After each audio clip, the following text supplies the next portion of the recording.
Hello everyone, क्या हाल है आप सबके। अकाउंटिंग स्टैंडर्ड के पार्ट 4 में आपका बहुत बहुत स्वागत है। दो अकाउंटिंग स्टैंडर्ड रह गए थे हमारे, as number 15 and as number 27, joint venture और एम्प्लॉय बेनिफिट है। ये दोनों के दोनों अकाउंटिंग स्टैंडर्ड करते हैं, बहुत प्यारे हैं। सीए फाइनल के थे, अब सीए इंटर में आ चुके हैं। पहले चर्चा करते हैं एम्प्लॉय बेनिफिट एएस नंबर 15 की। देखिए, एएस नंबर 15 एम्प्लॉय बेनिफिट के लिए कहता क्या है, पहले समझो। ये एएस नंबर 15 एम्प्लॉय बेनिफिट पे लगता है आपके एम्प्लॉइज पे। चाहे वो आपके एम्प्लॉय फुल टाइम एम्प्लॉय हैं, चाहे वो पार्ट टाइम एम्प्लॉय हैं, चाहे आपके एम्प्लॉय ऑन पेपर रजिस्टर्ड हैं या ऑन पेपर नहीं है, विद एग्रीमेंट विदाउट एग्रीमेंट, सारे तरह के एम्प्लॉइज पे लागू होता है ये। एम्प्लॉय बेनिफिट के अंदर बेनिफिट्स की जाती है कि उस बेनिफिट को आप अपनी किताबों में कैसे रिकॉर्ड करोगे। बेनिफिट को चार हिस्सों में बांटा गया है। Short term benefit, long term benefit, terminal benefit, post retirement benefit है कि क्या, सुनो। तो बेनिफिट देना है मतलब आज अराइज हुआ और 12 महीने के अंदर अंदर देना है, तो वो शॉर्ट टर्म बेनिफिट हो गया। लॉन्ग बेनिफिट हो गया।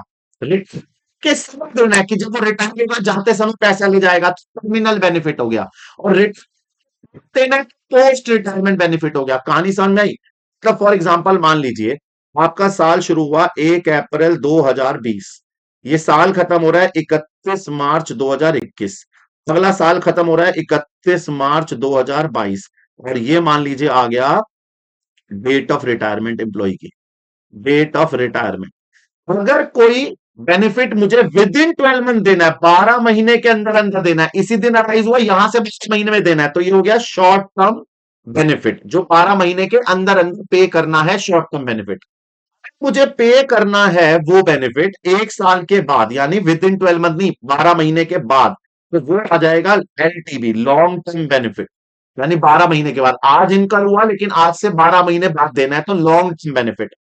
अगर मुझे वो इंप्लॉई की रिटायर पे ही देना है कि जिस दिन वो रिटायर होगा यहां पे करना है, तो टीबी, टर्मिनल बेनिफिट, रिटायरमेंट के समय देना है।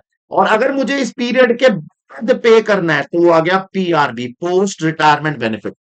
विद इन 12 मंथ देंगे तो क्या हो जाएगा, शॉर्ट टर्म बेनिफिट। 12 महीने के बाद देंगे तो लॉन्ग टर्म बेनिफिट।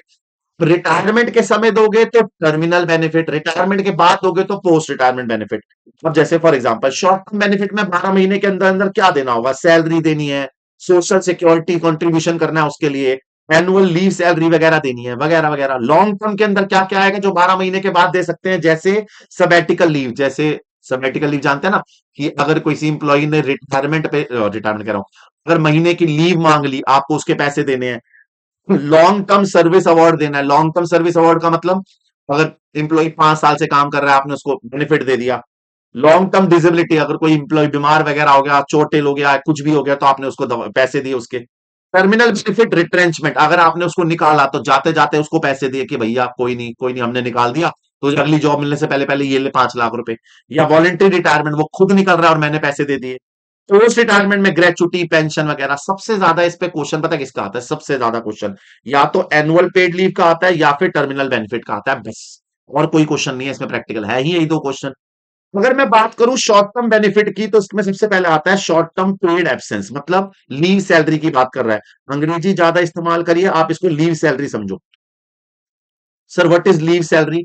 भैया अगर इंप्लॉय रिटायर हो रहा है, अगर सॉरी रिटायर, बार बार रिटायर हो जा रहा हूं। अगर इंप्लॉय जॉब कर रहा है और आप उसको पेड लीव देते हो कि भैया पूरे महीने की तेरे को 4 छुट्टियां फ्री हैं, या पूरे साल की तेरे को 20 छुट्टियां फ्री है, और अगर वो 20 छुट्टी में भी काम करने आ जाए, आपने उसको एनुअल लीव दे दी 20 की, तेरी 20 छुट्टियां है, तू 20 छुट्टियां साल में ले ले, तेरे पैसे नहीं कटेंगे। अगर वो 20 छुट्टियों में भी काम करने आ जाए कि नहीं नहीं भैया मेरा तो घर पे मन नहीं लगता, बीवी बच्चे परेशान करते हैं, मैं तो ऑफिस ही आऊंगा, मेरे को तो कंपनी को एप्पल जितनी कंपनी बनाना है, समझ गए, वो आपके लिए काम करने आ रहा है, तो आप उसको 20 छुट्टियों के पैसे दे दो। अब इसमें दो है, accumulated, non accumulated. What is accumulated, non accumulated. Sir जी एक्यूमुलेटेड का मतलब वो 20 छुट्टियां आपकी अगर आपने ली नहीं ली, तो कैरी फॉरवर्ड नेक्स्ट ईयर इकट्ठी होती जाएंगी। नॉन एक्यूमुलेटेड का मतलब अगर नहीं ली तो लैप्स, काम खत्म। अगर नहीं ली तो लैप्स हो जाएंगी, अगर ले ली तो ठीक, नहीं ली तो लैप्स। मजेदार आता है एक्यूमुलेटेड। एक्यूमुलेटेड का मतलब ये छुट्टियां अगर आपने नहीं ली तो आगे जाके कैरी फॉरवर्ड होके नेक्स्ट ईयर में जुड़ जाएंगी। मान लीजिए आपको 20 छुट्टियां मिलती हैं इस साल, 2024 चल रहा है, 20 छुट्टियां हैं, आपने नहीं ली, तो आप 2025 में आए, आपको 20 छुट्टियां ये वाली मिल गई और 20 छुट्टियां पुरानी वाली मिल गई, तो आपकी हो गई 40 छुट्टियां। तो अब आप 40 छुट्टी ले सकते हो। अगर मान लीजिए 40 छुट्टी आपने नहीं ली, तो अगले साल ये और एक्यूमुलेट होती जाएंगी। तो कंपनी ना कई बार लिमिट लगा देती है कि आप 2 साल तक एक्यूमुलेट कर सकते हो, या 1 साल तक एक्यूमुलेट कर सकते हो, तो क्वेश्चन टू क्वेश्चन डिपेंड करेगा कि एक्यूमुलेट कितना हो सकता है। इमेजिन करो 1 साल एक्यूमुलेट कर सकते हो, तो पुरानी 20 इस साल 20 मिला के 40 हो गई।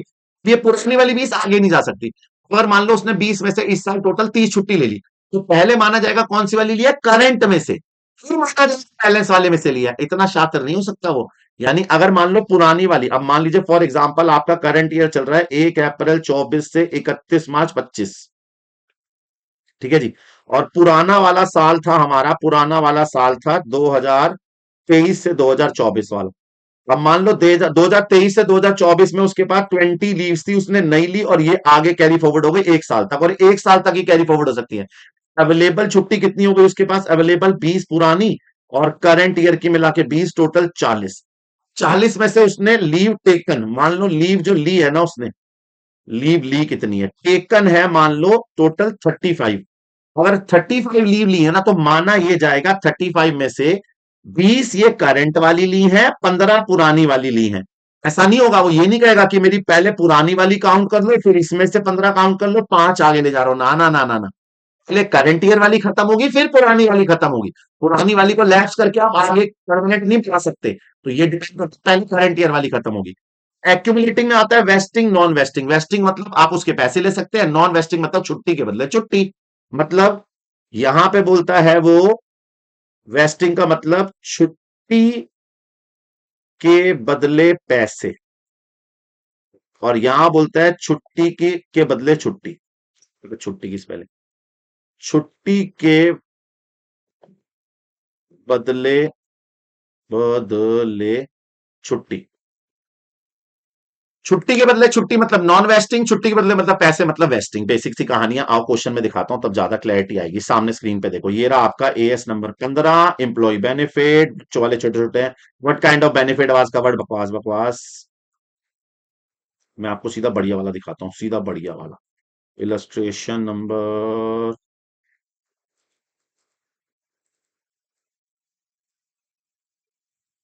सीधा बढ़िया वाला। ये तो पोस्ट रिटायरमेंट में चले गए, रुक जाओ, एग्जाम्पल था एक बहुत शानदार, यही एग्जाम्पल, ये देखना।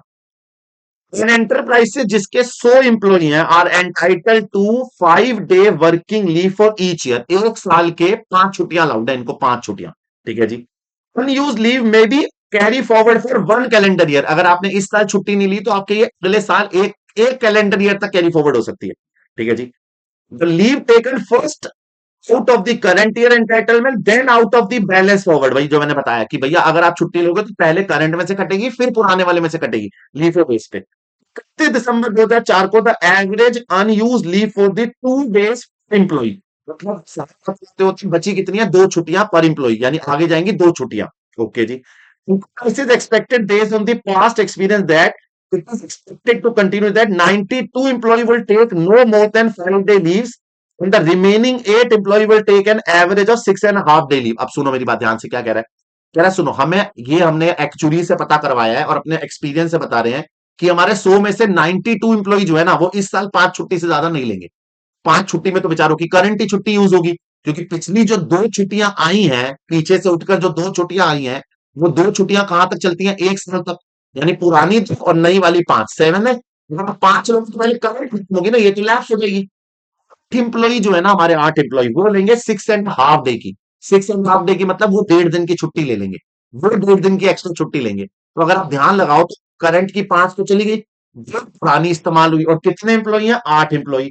तो 1.5 एम्प्लॉई इंटू 8, यानी आपको 12 डेज के बराबर का पैसा देना पड़ेगा। Prices that it will pay additional 12 दिन। 12 दिन कैसे निकल गया समझ में आया ना, 8 एम्प्लॉई 1.5 दिन इंटू 1 डे सैलरी, इतना पैसा देना पड़ेगा आपको अगर उन्होंने छुट्टियां इस्तेमाल नहीं करी तो, या लाइबिलिटी कितनी होगी। यानी समझ में आई पक्का। सबसे ज्यादा क्वेश्चन इसी के वेस्टिंग नॉन वेस्टिंग के थ्योरेटिकल बेस आते हैं।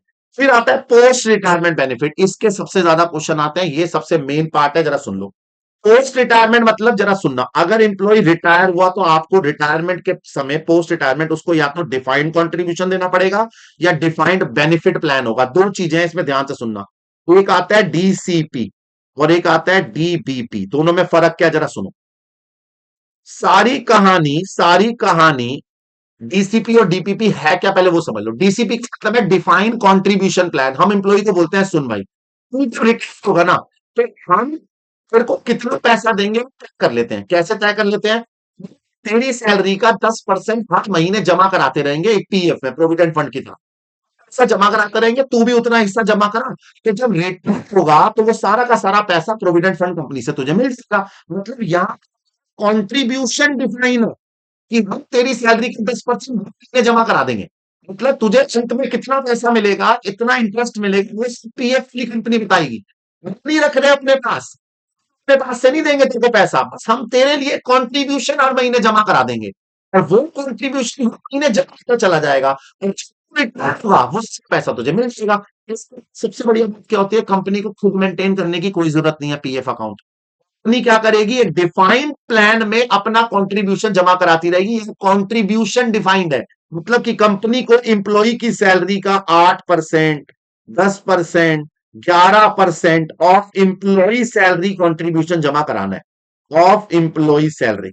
मतलब कंपनी को खुद कोई प्लान बनाना नहीं है, खुद कोई फंड नहीं बनाना, बनाएगा कोई और, गवर्नमेंट एजेंसीज, प्राइवेट एजेंसीज वो बनाएंगी। हम बस क्या करेंगे, हम बस उसके अंदर ये जमा करा देंगे। हमारा काम बस इतना है कि हम उसको हर साल उसमें जमा कराते रहेंगे पैसा, और उसके बाद जब रिटायर होगा तो उसको पैसा उस प्रोविडेंट फंड कंपनी से मिलेगा। इन्वेस्ट करने की जिम्मेवारी उसकी, फंड वाले की, इंटरेस्ट देने की जिम्मेवारी उसकी, सब कुछ उसकी, हमें कुछ नहीं करना। मतलब इस वाले के अंदर सबसे बढ़िया क्या है, कंपनी की कोई लायबिलिटी है ही नहीं। को अगर जहां पैसा इस पीएफ वाले ने जमा कराया और वो पैसा डूब गया, नुकसान कौन झेलेगा?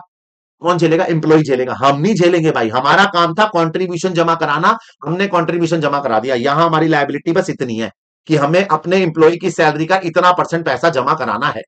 दूसरा आता है डिफाइंड बेनिफिट प्लान, नाम से चेक करो, यहां बेनिफिट डिफाइन है। यहां हम अपने एम्प्लॉय को कहते हैं, सुन, तुझे जब रिटायर होगा ना, तो हम तुझे तेरी रिटायरमेंट के समय जो सैलरी होगा उसका 20% दे देंगे, या जब तू रिटायर होगा तेरी सैलरी का, उस समय की सैलरी का 15% दे देंगे। मतलब कितना पैसा देंगे ना, वो पैसा डिफाइंड है, यानी बेनिफिट डिफाइंड है कितना देना है, और ये पैसा हम जोड़ेंगे हर साल और रिटायरमेंट में तेरे को दे देंगे। मतलब बेनिफिट डिफाइन है, यहां पर कंट्रीब्यूशन डिफाइन नहीं है, बेनिफिट डिफाइन है कि जब तू रिटायर होगा तब पैसा देंगे। इसका क्वेश्चन पेपर में कैसे आता है मैं दिखाता हूं, बहुत प्यारा क्वेश्चन है। पेपर में सबसे ज्यादा इसी का ही वैरायटी का क्वेश्चन आएगा, सबसे ज्यादा। मैं आपको क्वेश्चन दिखाता हूं, जरा ध्यान से पढ़ना। जैसे ये एक एम्प्लॉय है रोशन, उसने ज्वाइन की थी कंपनी एक्स वाई जेड 2011 में। Annual enrolment of Roshan was decided rupees 14,90,210। हम उसको एक साल का पैसा देते हैं, 14,90,210 रुपीज देते हैं हम उसको हर साल। कंपनी की पॉलिसी है कि उसको लम्स पेमेंट करेंगे। देखो डिफाइंड पेमेंट आ गई ना, पेमेंट डिफाइंड है। 25% of last day, last drawn annual salary, मतलब उसमें जो उसकी सैलरी होगी ना, उस 25% देंगे ऑफ एम्प्लॉय फिर each completed year of service if the employ retire for completing minimum 5 year service. अगर तू हमारे यहाँ 5 साल काम करके रहेगा ना, तो तेरे को रिटायरमेंट के समय, उस समय जो तेरी सैलरी होगा उसका 25% into number of year. Salary of Roshan is expected to grow 10% per annum. उसकी सैलरी हर साल 10% बढ़ती जाएगी। पहले साल 14,90,000, इसके बाद से 10% बढ़ेगी, आज से बढ़ेगी, वो देख लेते हैं। Company inducted Roshan in beginning of the year. अच्छा, उसको बोला सुन, तेरी सैलरी बिगिनिंग से बढ़ेगी, आज से ही तेरी सैलरी 14,90,000 नहीं है, 10% जोड़ ले, ग्रोथ तेरी इसी साल से ही है। चलो, थोड़ी देर 5 ईयरली इंक्रीमेंट, 5 साल का इंक्रीमेंट मिलेगा। Okay, what is company amount to pay in PNL every year? क्या चार्ज करे? डिफाइंड कंट्रीब्यूशन क्या होगा, सर्विस कॉस्ट क्या होगी, इंटरेस्ट क्या होगा, डिस्काउंट का रेट है 8%। बहुत प्यारा क्वेश्चन है, बहुत प्यारा। मैं आपको दिखाता हूं जरा करना कैसे। इलस्ट्रेशन नंबर 9 शुरू करो मेरे साथ। ऐसे क्वेश्चन पेपर में बहुत आते हैं, बहुत। इलस्ट्रेशन नंबर 9, आराम से ठंडे दिमाग से देखना, ठंडे दिमाग से, बहुत प्यारा है। सबसे पहला पॉइंट,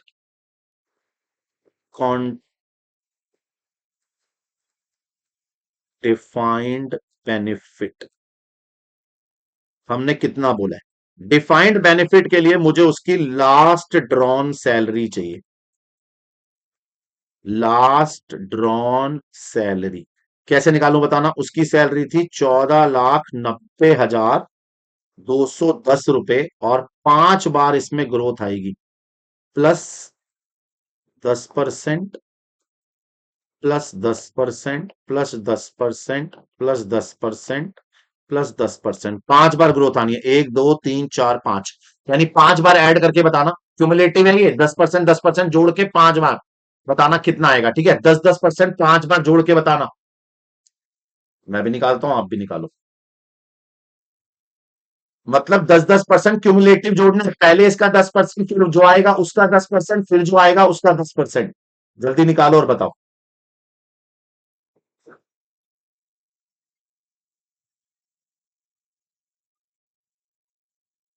जोड़ते जाओ, जल्दी बताते जाओ, मैं भी निकाल रहा हूं, आप भी निकालो।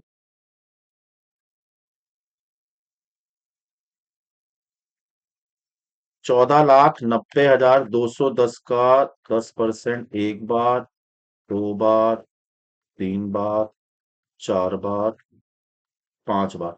मेरे आ रहे हैं 23,40,000 रुपए आ रहे हैं, 23,40,000 नहीं, 24 लाख आ रहे हैं, एग्जैक्ट 24 लाख।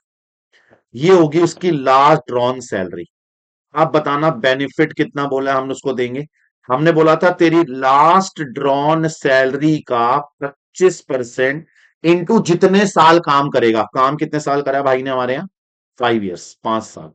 ये रहा हमारा कंट्रीब्यूशन, 25 लाख का, 24 लाख का 25% इंटू 5 ईयर, यानी 30 लाख रुपीज देने हैं हमने उसको अंत में। ठीक है जी।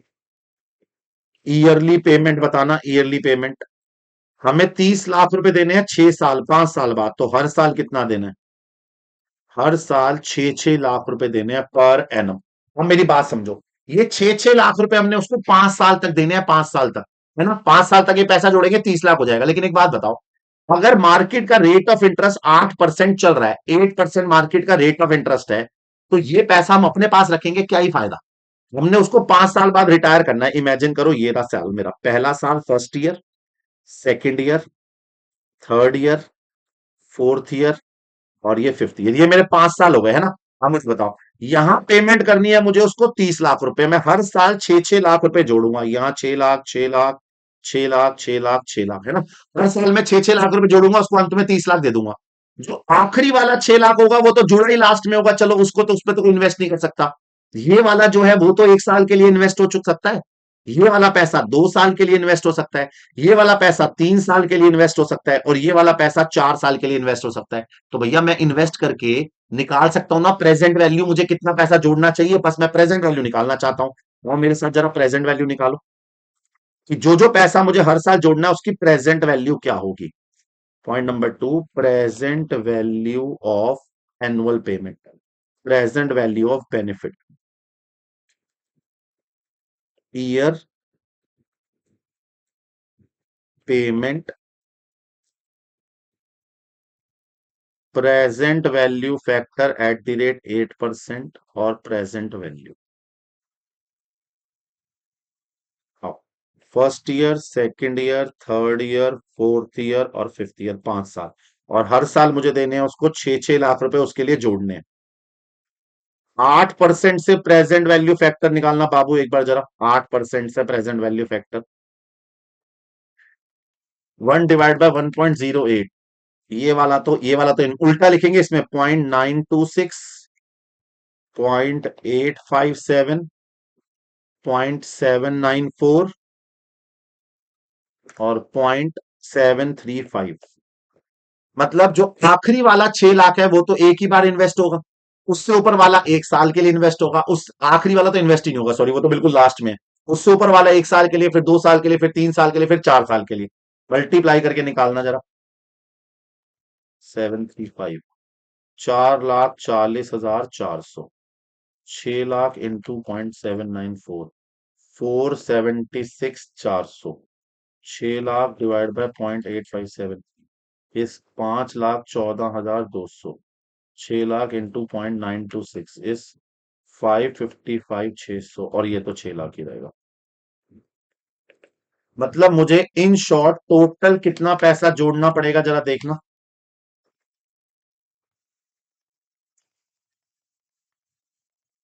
मतलब अगर देखा जाए तो मुझे टोटल बेनिफिट प्लान जोड़ना पड़ेगा 25 लाख समथिंग का, 25,86,600 रुपए। मुझे 30 लाख नहीं जोड़ने। अगर 8% का मार्केट का रिटर्न है तो मुझे 30 लाख थोड़ी जोड़ने हैं। मुझे टोटल 25,86,600 रुपए जोड़ने हैं, जो 8% के हिसाब से अपने आप 6 लाख रुपए बन जाएंगे। समझे मेरी बात? मैं आपको दिखाता हूं करंट कॉस्ट शीट और plan. Calculation of current service cost and interest. आप इसको ऐसे समझ लो, पर्टिकुलर ईयर वन, 5 साल है ना, year two, year three, year four और ईयर फाइव। चले जी। सबसे पहले ओपनिंग फंड क्या होगा भैया? पहला साल है, opening fund 0 plus current year contribution. Current year कितना जमा कराऊंगा पहले साल? 4,40,400। 4,40,400 प्लस इंटरेस्ट। पहले ईयर पे कोई इंटरेस्ट आएगा नहीं। ये बन गया मेरा क्लोजिंग फंड। ये हो गया मेरा क्लोजिंग फंड, 4,40,400।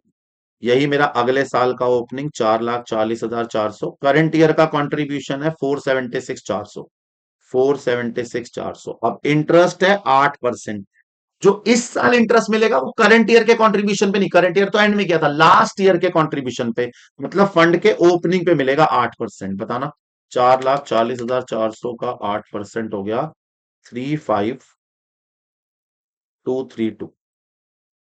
4,40,400 प्लस 476,400 प्लस 35,232, मेरा आ गया 4,90,, ज्यादा ही हो गया मैंने, 4,40,400, 4,40,400 प्लस 476,400 प्लस 35,232 इस 952,952,032।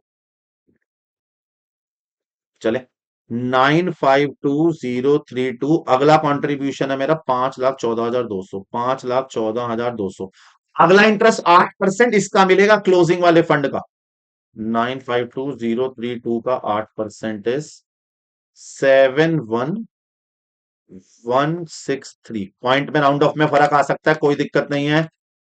5,14,200 प्लस 7,1,163, 15,37,395। यही बन जाएगा 15,37,395। अब हम पैसा जोड़ेंगे 5,55,600। 5,55,600। अगला इंटरेस्ट इसी का 8%, 1,22,992। 15,37,395 प्लस 55,600 प्लस 1,22,992, मेरा हो चुका है 22,15,987। 22,15,987 कंट्रीब्यूशन जमा कराना है लास्ट वाला 6 लाख, और टोटल मिला के मेरा 30 लाख हो जाना चाहिए, जितना मुझे उसको देना था। तो आखिरी वाला इंटरेस्ट कैलकुलेट मत करना, बैलेंसिंग फिगर निकालना। जो ये लास्ट वाला इंटरेस्ट है इसे बैलेंसिंग फिगर निकाल लो, कैलकुलेट मत करना।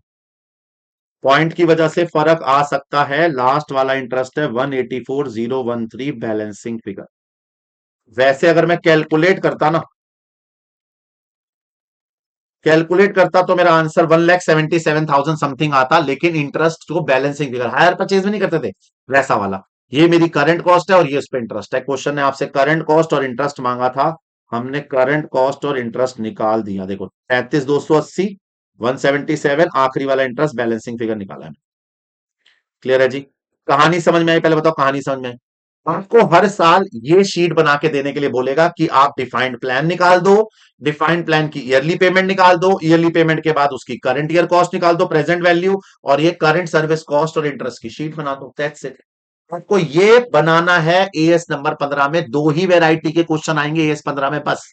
सर कौन कौन सी दो वैरायटी? या तो ये वाले आएगा डिफाइंड बेनिफिट प्लान वाला, या फिर आएगा वो एक्यूमुलेटेड वाला, जिसके अंदर आपसे पूछेगा लीव सैलरी एक्यूमुलेटेड है, नॉन एक्यूमुलेटेड है, वेस्टिंग है, नॉन वेस्टिंग है, इसके ऊपर क्वेश्चन आएगा। एएस 15 में इसके अलावा और कोई क्वेश्चन नहीं आएगा, आ ही नहीं सकता। यही दो तरह के वैरायटी के क्वेश्चन आएंगे। एएस 15 को एक बार रिकैप ले तो बताना, एएस 15 में इंप्लॉय बेनिफिट में कितने तरह के बेनिफिट कवर है? 4। कौन कौन से बताना? Short term benefit, long term benefit, terminal benefit, employ post employment benefit. Short term मतलब जो 12 महीने में देने हैं, लॉन्ग टर्म वाले जो 1 साल के बाद देने हैं, टर्मिनल जो रिटायरमेंट पे देने हैं, पोस्ट रिटायरमेंट, रिटायरमेंट के बाद देने हैं, बस। इसके अंदर सबसे इंपॉर्टेंट शॉर्ट टर्म के अंदर आता है लीव सैलरी। लीव सैलरी दो तरह की हो सकती है, एक्यूमुलेटेड, नॉन एक्यूमुलेटेड। अगर हर साल वाली लैप्स हो रही है तो वो नॉन एक्यूमुलेटेड है। वो सैलरी अगर अगले साल जा रही है तो वो एक्यूमुलेटेड है। अगले साल उसकी छुट्टी के बदले छुट्टी है तो नॉन वेस्टिंग। बची हुई छुट्टी के बदले पैसे है तो वेस्टिंग। समझे, छुट्टी के पैसे तो वेस्टिंग, छुट्टी के बदले छुट्टी तो नॉन वेस्टिंग। फिर आ गया रिटायरमेंट के समय आपके प्लान। दो तरीके के प्लान हो सकते हैं, defined contribution, defined plan. Defined contribution में हमें कोई एक्चुअली नहीं बिठाना, हमें कोई फंड मेंटेन नहीं करना, हमें बस कंट्रीब्यूशन हर साल डिफाइंड फंड में जमा कराते रहना है। डिफाइंड बेनिफिट प्लान में इन्वेस्टमेंट भी हमें करनी है, पैसे पे रिटर्न भी हमें कमा के देना है, प्लान भी हमें बनाना है, तो डिफाइंड बेनिफिट प्लान हो गया। समझे, डिफाइंड बेनिफिट प्लान का मैंने आपको क्वेश्चन करके दिखाया। ये है हमारा पूरा एएस नंबर 15 सम। एक बचा हुआ एएस रह गया था हमारा, as number 27 is called joint venture. Joint venture का मतलब क्या है? अगर किसी ज्वाइंट वेंचर का मतलब किसी के साथ जुड़कर एक वेंचर खोलते हो तो उसे ज्वाइंट वेंचर बोला जाता है। अब वो ज्वाइंट वेंचर क्या होगा? बहुत आसान है, इसमें तीन तरीके के वेंचर आ सकते हैं। पहला आ सकता है ज्वाइंट कंट्रोल ऑपरेशन, दूसरा ज्वाइंट कंट्रोल एसेट, और तीसरा ज्वाइंट कंट्रोल एंटिटी। सर मतलब क्या है इनका? बड़ा आसान मतलब है बाबू। ज्वाइंट कंट्रोल ऑपरेशन का मतलब आप एक पर्टिकुलर ऑपरेशन दोनों साथ मिलके करते हो। मान लीजिए मैंने और तुमने मिलकर एक ऑपरेशन डिसाइड कर लिया कि भैया माल खरीद के आगे बेचेंगे। ठीक है, एक एक ऑपरेशन डिसाइड किया कि भैया सुनो, चल बढ़िया बताता हूं। फॉर एग्जाम्पल, मैंने डिसाइड किया कि भैया सुनो, मार्केट से रॉ मटेरियल उठाएंगे, फैक्ट्री में फिनिश्ड बनाएंगे और फिनिश्ड बनाकर मार्केट में बेचेंगे, और मैं और एक और आदमी ज्वाइंट कंट्रोल में इस एक्टिविटी को करेंगे। ये हो गया ज्वाइंट कंट्रोल ऑपरेशन। दूसरा है joint control asset. Joint control asset मतलब मेरा धंधा अलग है, किसी और का धंधा अलग है। एक एसेट चाहिए अपने बिजनेस के लिए, बहुत बड़ी एसेट है। मान लो एक मेरा काम है स्टील मैन्युफैक्चरिंग, मैं स्टील को गलाकर उसके पाइप बनाकर बेचता हूं। एक और बंदा है उसका भी यही काम है, सेम कॉम्पिटिटर है मेरा, समझ लो। स्टील गलाने के लिए जो मशीन है ना, बेसिकली वो मशीन बहुत महंगी है। मैंने एक दिन कॉम्पिटिटर को शाम को बुलाया चाय पे, मैंने बोला सुन भाई एक काम करते हैं, ये मशीन है बहुत महंगी, मैं भी नहीं ले सकता, मेरी औकात भी नहीं है, तू भी नहीं ले सकता, तेरी औकात भी नहीं है। एक काम करते हैं, दोनों मिलके एक मशीन ले लेते हैं। तुझे भी तो मशीन चाहिए वो वाली, मुझे भी चाहिए, तो उस मशीन को दोनों ज्वाइंटली कंट्रोल कर लेंगे। इसलिए यहाँ पे हम ऑपरेशन कंट्रोल नहीं कर रहे ज्वाइंटली, यहाँ पे हम एसेट ज्वाइंटली कंट्रोल कर रहे हैं। वो एसेट पार्ट मेरी किताबों में रहेगा, उसकी किताबों में रहेगा, मतलब एसेट दोनों शेयर कर रहे हैं, समझे। Joint control asset. Joint control entity का मतलब मैंने और सामने वाले ने मिलकर एक एंटिटी बना ली जो ज्वाइंट वेंचर करेगी, जो बिजनेस करेगी आगे से कंटिन्यू। सर ऑपरेशन में और एंटिटी में क्या फर्क है? ऑपरेशन में मेरा धंधा चलता रहेगा, मैं अपने धंधे से ही सामान लेकर आऊंगा, अपने धंधे से सामान लाने के बाद बिजनेस चलाऊंगा। एंटिटी में हम अपना एंटिटी, सेपरेट लीगल एंटिटी खोल देंगे। तो ये तीन तरह के धंधे हो गए, joint control operation, joint control asset, joint control entity. तीनों के क्वेश्चन आएंगे बड़ा आराम से। सर पहचानेंगे कैसे? अगर आप अपना एग्जिस्टिंग बिजनेस बंद नहीं कर रहे हो और उसी से बिजनेस से अपनी एक्टिविटी यूज कर रहे हो, अपनी मशीनें वहीं से यूज कर रहे हो, वर्कर वहीं से यूज कर रहे हो, तो ज्वाइंट कंट्रोल ऑपरेशन हो गया।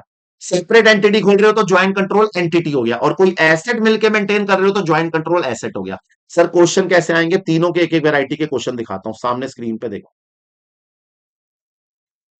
एएस नंबर 27 में तीनों के वैरायटी के क्वेश्चन दिखाता हूं। सबसे पहले मेरे साथ वैरायटी पढ़ो ज्वाइंट कंट्रोल ऑपरेशन की। ये देखो, मिस्टर एबीसी जो है वो एंटर हुए ज्वाइंट वेंचर में for purchase of land, construction and sale. जमीन खरीदेंगे, उस पर फ्लैट बना के मार्केट में बेचेंगे। ए ने एक लैंड खरीदी 60 लाख रुपए की जनवरी में, और उसके लिए 50 लाख का उसने लोन ले लिया। उस लोन पे 8% का इंटरेस्ट भी देगा। रजिस्ट्रेशन फीस खर्च करी उसने 60,000 रुपए। सेम डे पे बी ने मटेरियल सप्लाई किया 4.5 लाख का गोडाउन के लिए, और अपने गोडाउन से, और परचेज करा मटेरियल 5 लाख का, यानी 9.5 लाख का माल दिया। सी ने सारे खर्चे करे लेबर के, एडवर्टाइजमेंट वगैरह के, 9 लाख रुपए के। 30 जून को, यानी जनवरी फरवरी मार्च अप्रैल मई जून, 6 महीने के बाद वेंचर जो है वो तीनों फ्लैट बना के एक एक फ्लैट तीनों ले गए, मतलब पैसा उनसे ले लेंगे। और बाकी बेचे, ए ने 40 लाख के, बी ने 20 लाख के, सी ने 10 लाख के। लोन को रीपे कर दिया और इंटरेस्ट भी पे कर दिया। 6 महीने का इंटरेस्ट क्या बनता है? 50 लाख रुपए का हम देंगे अगर 8% 6 महीने का, तो 2 लाख रुपए तो इंटरेस्ट भी देना है। और जो प्रॉफिट आएगा वो इकट्ठा शेयर करेंगे इक्वल रेशियो में। आपसे कह रहा है कंसोलिडेटेड पीएनएल बना के तीनों की किताबों में ज्वाइंट वेंचर अकाउंट बना दो। आओ पहले कंसोलिडेटेड पीएनएल बनाए। इलस्ट्रेशन नंबर 1 पे आ जाओ। ये जेसीओ का है। Illustration number 1, consolidated PNL.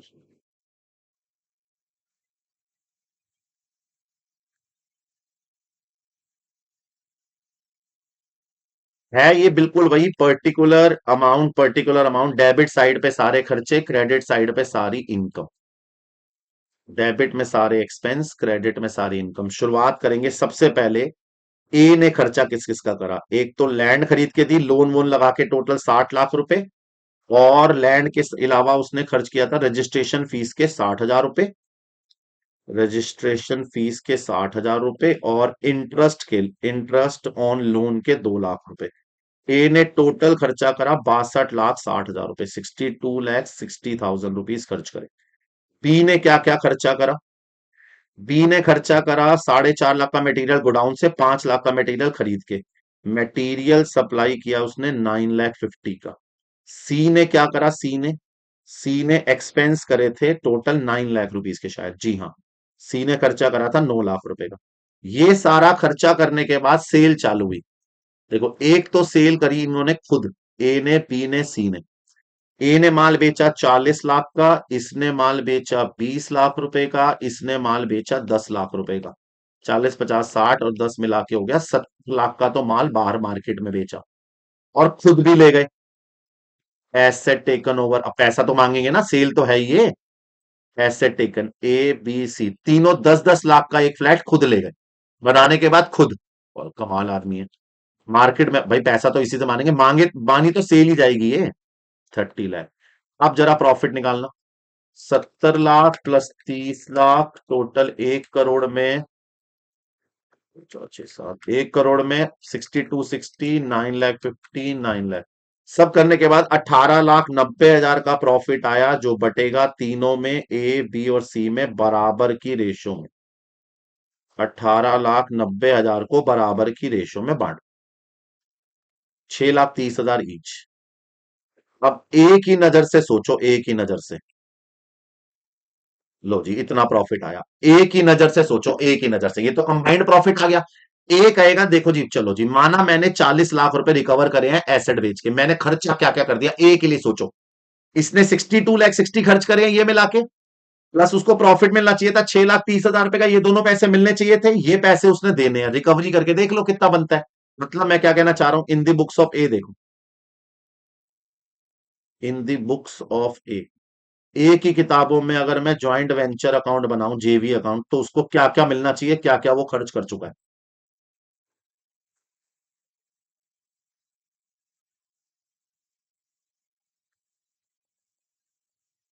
Particular amount, particular amount. लो जी, टू बैंक करके वो 60 लाख रुपए खर्च कर चुका है लोन के।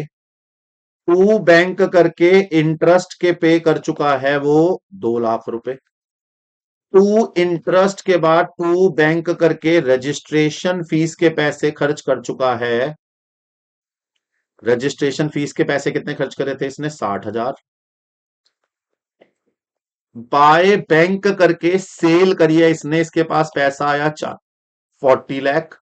बाय फ्लैट करके एक फ्लैट टेक ओवर कर लिया 10 लाख रुपए का। और टू पीएनएल करके भाई का नेट प्रॉफिट इसको मिला है 630। अभी भी कुछ पैसा आना रह गया है। कितना पैसा आना रह गया देखना, 60 लाख प्लस 2 लाख प्लस 60 हजार प्लस 630। टोटल ये पैसा खर्च कर चुका है 6890। और 50 लाख इसके पास ऑलरेडी है। अब इसको 18 लाख 90 हजार रुपए और चाहिए। अब ये 18 लाख 90 हजार कौन देगा इसको? अब ये देंगे बी और सी। आपने बनाया ए का ना, आओ जरा बी का दिखाता हूं। इन दी बुक्स ऑफ बी, अभी दिखेगा देखना। बी और सी देंगे इसको पैसा जरूर, ये 18 लाख 90 हजार बी और सी देंगे। अभी मेरे को पता नहीं ना बी सी कितना देंगे, तो मैंने खाली जगह छोड़ दिया, बी और सी देंगे, पढ़ना। Particular amount, particular amount, joint venture account बना रहा हूं। टू परचेस करके इसने अपने अकाउंट से दिए थे गोडाउन में से 4.5 लाख का माल। और टू बैंक करके माल दिया था 5 लाख का। बस। बाय बैंक करके इसने माल बेचा था 20 लाख का। और बाय फ्लैट करके भाई ले गया था 10 लाख का, बस। और इसे प्रॉफिट हुआ था 630 का। To PNL profit 630। चेक करके देखो इसके पास कितना पैसा बच रहा है। 30 लाख में से 4.5 लाख, 5 लाख, 630, 14 लाख 20 हजार रुपए एक्स्ट्रा आ गए इसके पास। ये टू बैंक करके पे कर देगा ए को। और ए बोलेगा बाय बैंक करके मेरे पास बी से आया 14 लाख 20। तो सी से कितना आना चाहिए फिर? बाकी बचा हुआ 470 सी से आना चाहिए। देखें, मैच करके देखें। अगर 470 सी से आ गया मतलब हमारी कहानी सही है। In the books of C, in the books of C, C का देख लेते। अगर सी 470 पे कर रहा होगा ना तो यानी हमारी कहानी बिल्कुल सही हो गई। देखो, कोई ज्वाइंट कंट्रोल एंटिटी नहीं है, कोई अलग किताबें नहीं बना रही फॉर्म, ये सब कुछ किसकी नजर से मिल रहा है? सब अपनी अपनी किताबों में अपना अपना प्रॉफिट रिकॉर्ड कर रहे हैं बस। टू बैंक करके इसने एडवर्टाइजमेंट वगैरह के एक्सपेंस करे थे 9 लाख के। टू पीएनएल में इसको नेट प्रॉफिट होना था 630 का, जो सबको हुआ था। बाय बैंक करके इसने एक फ्लैट बेचा था 10 लाख रुपए का, और बाय फ्लैट करके ये ले गया था 10 लाख रुपए का एक फ्लैट। बस चेक करके देखना क्या इसका टू बैंक यही आ रहा है। टू बैंक ए को जो पे करना है यही आ रहा है। 20 लाख में से 9 लाख गया, 630 गया। जी हाँ, 470 ही आ रहा है बैलेंसिंग फिगर। जो इसने 470 पे किया वो किसको पे किया जी? एक। क्लियर है? हाँ ना बोलिए। बस खत्म, बन गया ज्वाइंट कंट्रोल ऑपरेशन। पहले मैंने कंबाइंड प्रॉफिट निकाला, फिर तीनों की किताबों में ये निकाल लिया कि किसको कितना पैसा वापस मिलेगा। ए को वापस मिलेगा बी से 1420, सी से 470। बी देगा 1420 ए को, और सी देगा 470 ए को। क्लियर है जी? चेक कर लो। ये देखो, 14 20 और 470 सेम आ रहा है, सेम। ज्वाइंट कंट्रोल एसेट पढ़ के देखते हैं, देखो। पढ़ना। Joint control asset, A B C तीन है, डिसाइड किया ज्वाइंटली कंस्ट्रक्ट करेंगे एक पाइपलाइन, एक पाइपलाइन बिछा रहे हैं to transport the gas from one place to another. अच्छा, तीनों का काम है गैस सप्लाई का। तीनों ने बोल के डिसाइड किया एक पाइपलाइन बनवा लेते हैं। गैस तो हम मैन्युफैक्चर करते ही हैं, डिलीवरी के लिए एक पाइपलाइन हो जाएगी, तीनों मिलकर यूज कर लेंगे। ठीक है जी। For the purpose following expenditure one incurred, building पे लगे हमारे 12 लाख रुपए, जिसपे 5% की डेप है। पाइपलाइन पे लगे 60 लाख रुपए पे 15% की डेप है। कंप्यूटर इलेक्ट्रॉनिक पे 3 लाख रुपए, 40% की डेप है। व्हीकल पे 9 लाख, डेप है 20%। We also decide to equally bear the total expenditure, total expenditure तीनों बराबर बराबर झेलेंगे। ठीक है जी। मेंटेनेंस पे 6 लाख रुपए खर्च होंगे, यानी 2-2 लाख तीनों झेलेंगे। आपसे कह रहा है कंसोलिडेटेड बैलेंस शीट बना दो और पीएनएल बना दो ईच वेंचर। अच्छा, बना देते हैं जी। कंसोलिडेटेड बैलेंस शीट बना दो पहले तो। आइए, पहले कंसोलिडेटेड, कंसोलिडेट समझ गए ना? कंसोलिडेटेड मतलब तीनों की कंबाइंड बैलेंस शीट बना दो। अच्छा, एक पाइपलाइन की एसेट में हमारे पास बड़ी सारी एसेट्स हैं। देखना, एक पाइपलाइन बनाने के लिए बिल्डिंग लगी है, पाइपलाइन लगी है, कंप्यूटर लगा है, और वेरियस व्हीकल लगे हैं। 4 एसेट लगी हैं, और चारों पे डेप्रिशिएट करने के बाद जो वैल्यू बचेगी वो एसेट मानी जाएगी। मैं दिखाता हूं मैं क्या कह रहा हूं, अभी दिखाता हूं, सामने देख।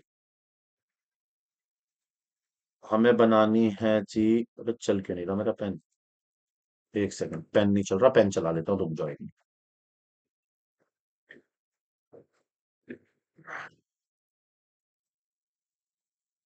चल गया।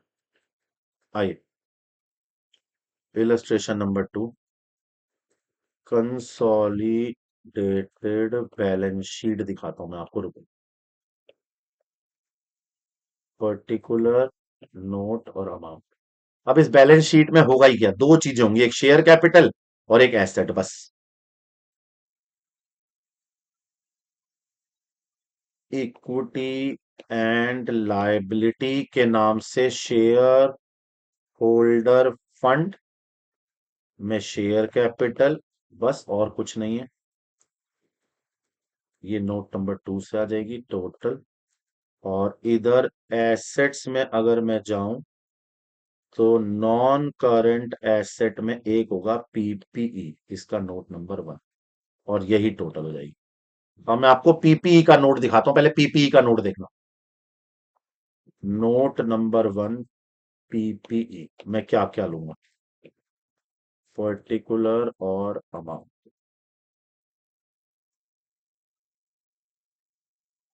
पीपीई के अंदर है हमारी बिल्डिंग। कितने की बिल्डिंग थी जी हमारी? 12 लाख की बिल्डिंग थी, 5% की डेप थी। 12 लाख की बिल्डिंग माइनस डेप 5%, 60,000 की डेप। आज बिल्डिंग की वैल्यू 11,40,000। ओके। बिल्डिंग के बाद थी पाइपलाइन की, 60 लाख की थी शायद।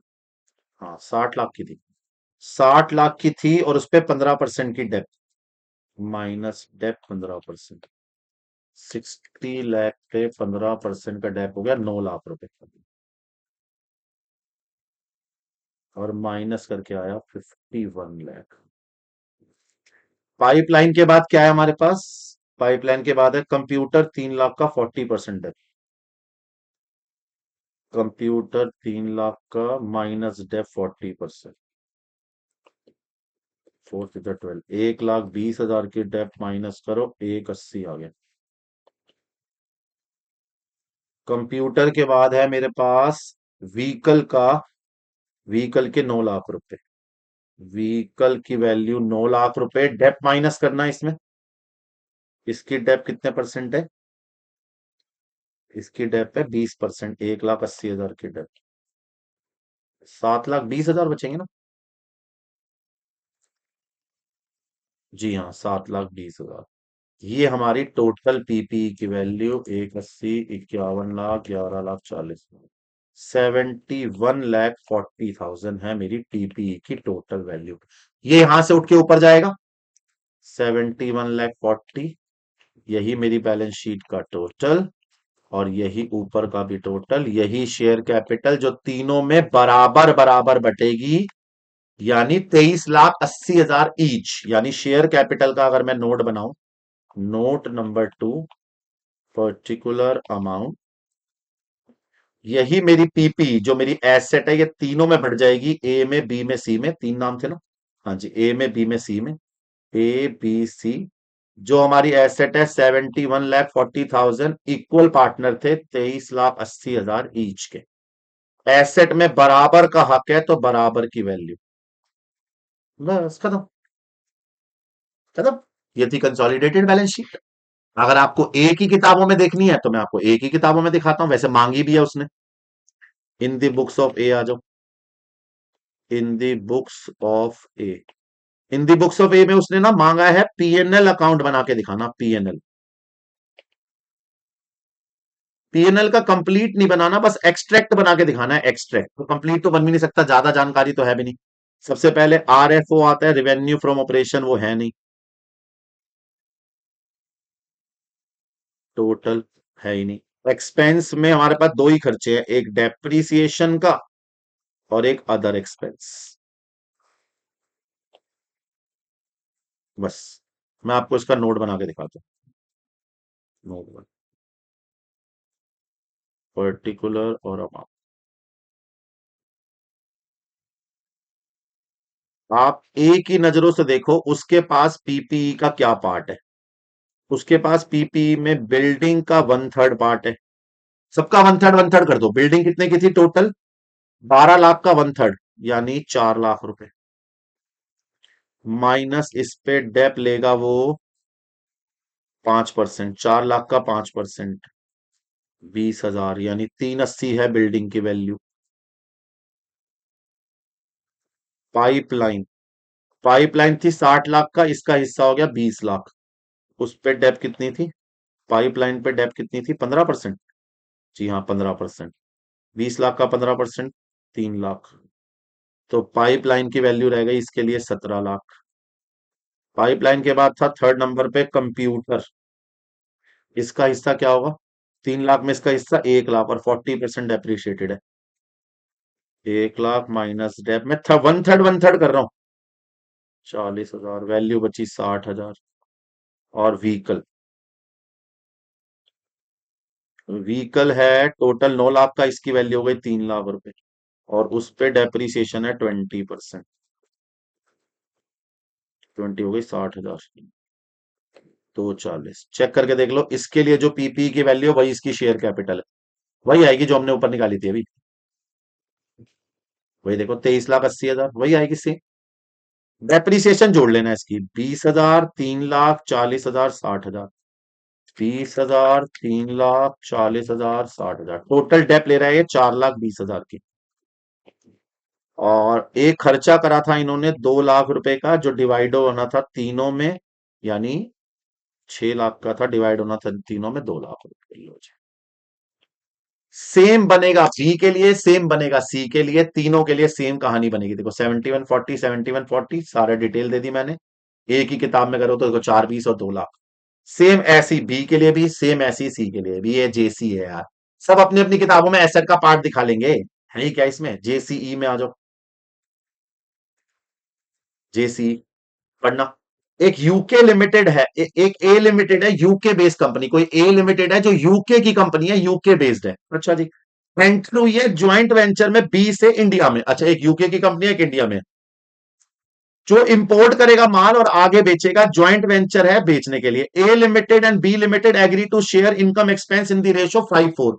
उन्होंने बोला इनकम एक्सपेंस हम बांटेंगे 5/9 और 4/9, जबकि प्रॉफिट हम बराबर बांटेंगे इक्वली।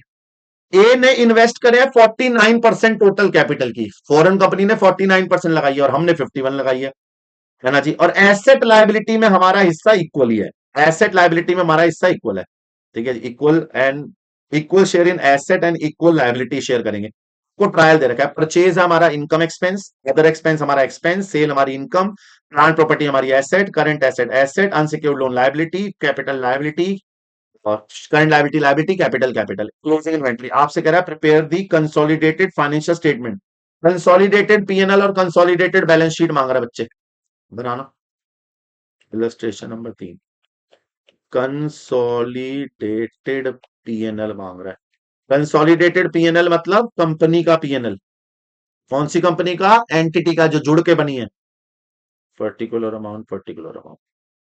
स्टेटमेंट ऑफ पीएनएल बना रहा हूं मैं, ध्यान से इसके नोट भी देख लेना। सबसे पहला रिवेन्यू फ्रॉम ऑपरेशन यानी आरएफओ। आरएफओ में हम लेते हैं सेल, और मेरी सेल है 13,05,000। इसका नोट में दिखा दूंगा, 13,05,000 का बांट के। अदर इनकम कोई नहीं है तो यही मेरा टोटल हो गया 13,05,000। एक्सपेंस में मेरे पास है परचेजेस, नोट नंबर 2। परचेज है मेरी 9 लाख रुपए। परचेज के बाद मेरे पास कोई है अदर एक्सपेंस है 3,06,000। अदर एक्सपेंस का नोट नंबर 3, 3,06,000। और कुछ नहीं। Change in inventory, change in inventory में आता है opening stock minus closing stock, note number 4। Opening stock है मेरा, करंट एसेट को ओपनिंग स्टॉक मानना पड़ेगा। करंट एसेट है 2 लाख और ये है 1 lakh. 2 lakh minus 1 lakh, opening stock, opening minus closing. Opening stock मेरा, क्लोजिंग इन्वेंट्री तो 1 लाख है, opening stock 2। Opening minus closing ही करना पड़ेगा मेरे को, और कुछ तो ऑप्शन ही नहीं मेरे पास। इन्होंने भी ये लिया हो, हाँ। Closing minus opening, opening minus closing ही लेना पड़ेगा। वही 1 लाख नेगेटिव, इसके नोट की जरूरत ही नहीं है। करंट एसेट को ही हमने स्टॉक माना है, लेना जी टोटल। 9 लाख, 3,06,000 माइनस 1 लाख, 11,06,000। और मेरा प्रॉफिट आ जाएगा 11,06,000। 13,05,000 माइनस 11,06,000, 1,99,000 इज माई प्रॉफिट। अब मैं आपको नोट्स दिखाता हूँ। नोट्स में कुछ नहीं करना, बस बांट के दिखाना है मुझे, बांट के कि इसमें ए का कितना है और बी का कितना है। Particular amount. अब नोट्स देखना मेरे। पहला नोट बना रहा हूं मैं सेल का, यानी आरएफओ का। ए की और बी में बांट के बताना है मेरे को सेल। मेरी टोटल सेल है 13,05,000।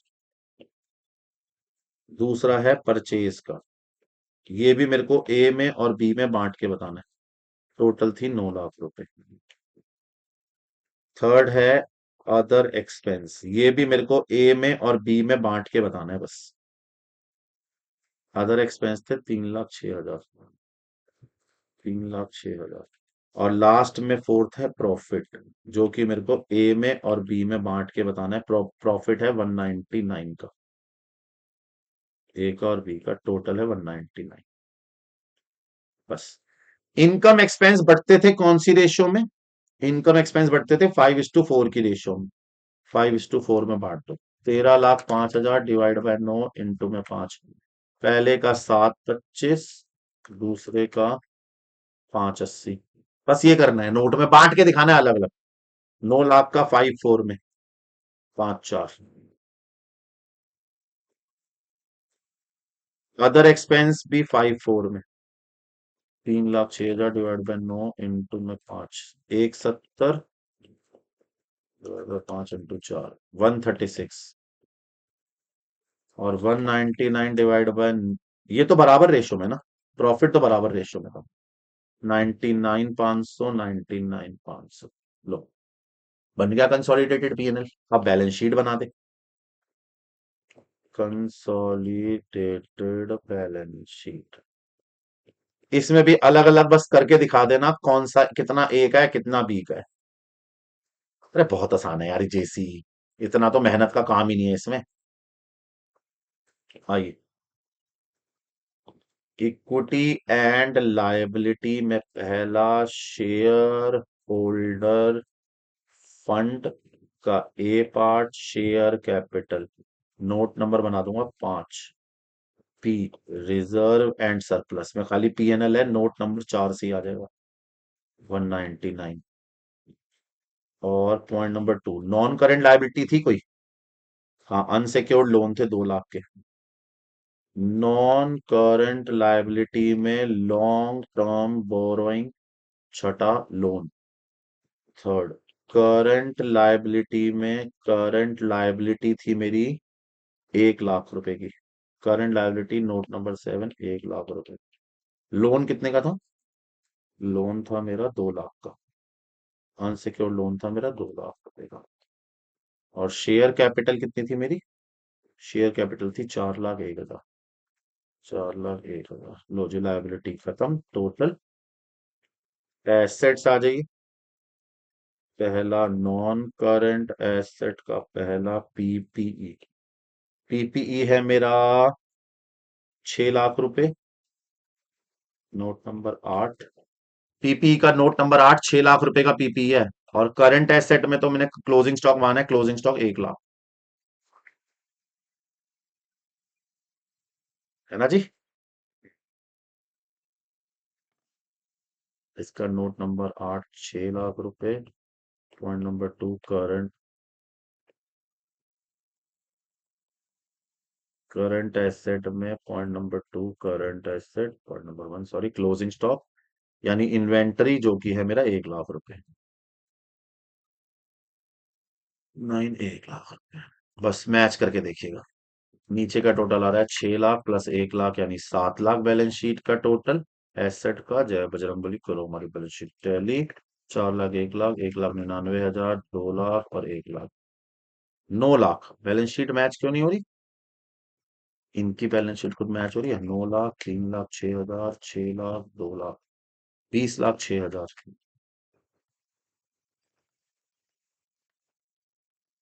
हाँ, तो हमारी क्यों नहीं हो रही? शेयर कैपिटल ली मैंने 4,01,000, प्रॉफिट हुआ 199, लॉन्ग टर्म बोरिंग में 2 लाख और ये 1 लाख, ठीक है। पीपीई का 6 लाख, पीपीई का 6 लाख, करंट एसेट का 1 लाख, 7 लाख ही तो हुआ। मेरी बैलेंस शीट क्यों नहीं मैच हो रही? 9 लाख, 7 लाख, 1 लाख, इन्वेंट्री का 1 लाख, अदर करंट एसेट का कोई और है क्या? अच्छा, इन्होंने ओपनिंग स्टॉक लिया ही नहीं, अच्छा। यार मेरी गलती, मैंने गलती लिया।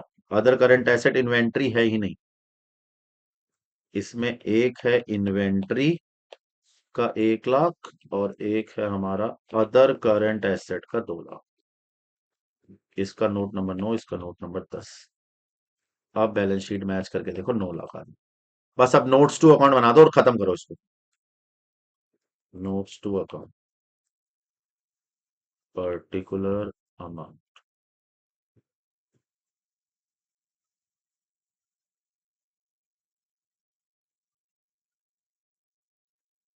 सबसे पहला नोट है मेरा note number 5, share capital, A की बी की,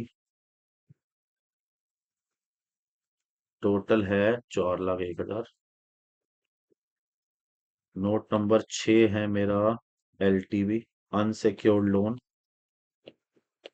ए का बी का, टोटल है 2 लाख। नोट नंबर 7 में है करंट लायबिलिटी, ए की बी की, और ये भी है 2 लाख, शायद करंट लायबिलिटी 2 लाख है, नहीं 1 लाख है। 1 लाख। नोट नंबर 8 है पीपीई। पीपीई ए का बी का टोटल है 6 लाख। नोट नंबर 9 पे करंट एसेट में इन्वेंट्री ए का बी का टोटल है 1 लाख। और 10 नंबर पे है अदर करंट एसेट ए का बी का टोटल 2 लाख। बस अब बांटते जाओ, बस अब सिर्फ बांटना है, टाइम वेस्ट नहीं करना, बांटते जाओ, होता जाएगा, जल्दी आओ। शेयर कैपिटल के लिए ए की थी 49 और 51 ना, हाँ 49 और 51।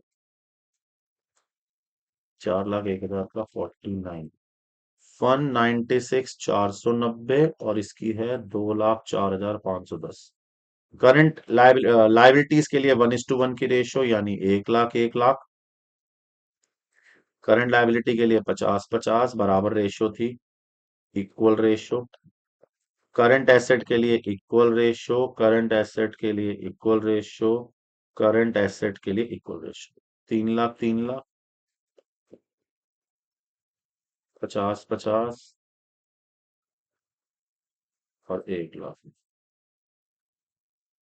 लीजिए, खत्म, क्वेश्चन समाप्त। आपसे कंसोलिडेटेड बैलेंस शीट मांगी थी, आपने बना दी, सारे नोट्स चेक कर लीजिए। बराबर बांटना था यार, और कुछ नहीं करना था, बस खत्म। कहानी समझ में आई? यानी इसको 3 हिस्सों में बांटा गया है। कौन कौन से 3 हिस्से, जरा ये क्या बोलता है, जरा पढ़ो। कौन कौन से 3 हिस्से, जल्दी देखो। जेसीओ, जेसीए और जेसीई। जेसीओ क्या है? Jointly control operation. आप कोई बेचने का, कोई सर्विस का काम ज्वाइंटली करते हो। ज्वाइंट कंट्रोल एसेट मतलब आप कोई एसेट को ज्वाइंटली मेंटेन करते हो। और ज्वाइंट कंट्रोल एंटिटी मतलब आप कोई एंटिटी, सेपरेट एंटिटी बना के क्वेश्चन कंटिन्यू करते हो। समझे मेरी बात? तो 2 एएस कंप्लीट करे हमने, एएस नंबर 15 और दूसरा ये एएस नंबर आपका 27 ज्वाइंट वेंचर। यहां जाके एएस का फोर्थ पार्ट समाप्त होता है। पांचों चारों पार्ट के अंदर कहानी खत्म। क्लियर है जी? आशा करता हूं समझ में आएगा। मैं मिलता हूं अगली कक्षा में। गुड नाइट, शुभ रात्रि, शब्बा खैर, अपना ख्याल रखें, घर वालों को परेशान ना करें। टाटा।